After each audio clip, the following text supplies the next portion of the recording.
Greetings, I am Jaromir, and welcome to the Slavic Aryan channel. Allow me to break up my name. In the Slavic languages, Yar means bright and Mir means world. I think the name is quite appropriate since I will break down the notion that civilized and advanced humanity is a new thing. In fact, advanced humanity has been on this planet for at least 1,000,000 years. More will be said in future videos. Brightness is a function of light, and light is the truth. Darkness is deceit. Even the smallest amount of light can bring down a huge amount of darkness. The Kali Yuga, or the Night of Svarog, has ended in 2012. The time right before dawn is the darkest, and so were the past 144 years. I think that it is time for the world to know the truth. As my name implies, I will bring the truth to the world. What is Aryan? Man of the earth. In the Old Slavic, the syllable R used to mean earth.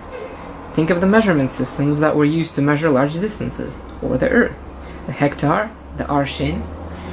Also think of the biblical mount, Ar-At. When you put two of the same syllables together, it doubles its meaning.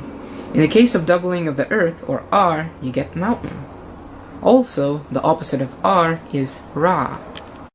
In the Old Slavic, Ra used to mean pure light. This was later borrowed by the Egyptians to mean sun, which is a source of light.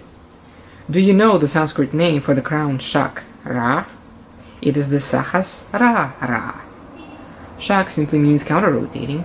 Once again, the purest of light enters the Sahasra Ra. That is why Ra is doubled there. Also, the Slavic for two or more is du. Think of the word duality. And the Slavic for path or road or motion is ga. Together, Radu-ga makes the Old Slavic, as well as the modern Russian word from rainbow, or two or more paths of pure light. Seems like an appropriate definition. The Old Slavic languages are full of meaning, where each syllable means a certain image. Once you put those images together, you will get a fuller picture. I will tell you the full meaning of the Sahasrara in a later video once I will talk about the chakras and how the Slavic Aryans viewed them. If you're not familiar with the Byzantine Calendar, it dictates that creation happened 7,525 years ago, as of 2016. However, it is simply a misinterpretation by the Byzantine Empire. Allow me to show you why. Modern Russian is a watered-down version of the Old Slavic languages. The Old Slavic had way more letters. Anyway, the word mir had many meanings based on which I letter was within it. Mir with an English I, or the Slavic ij, used to mean the world, or the universe. Mir with a modern Russian letter, or ij, used to mean peace, or a state without war. Once a lot of letters were removed from the Russian language, courtesy of Peter the Great, the Russian language had lost the I, or the ij. But way back in the Byzantine times, before Peter the Great, the word mir got misinterpreted from meaning peace to meaning the world or universe. Other than removing 5 meaningful letters from the Russian language, Peter the Great has also switched the Slavic Aryan Vedic calendar to the modern Gregorian calendar.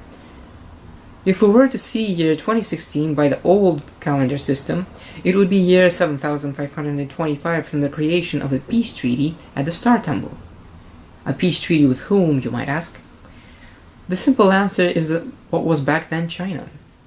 Over 7,525 years ago, the ancient Chinese decided to attack the Slavic territory in order to expand. But they were defeated by the Slavs, a peace treaty was formed, and the ancient Chinese had to build the Great Wall as a reminder to never attack again.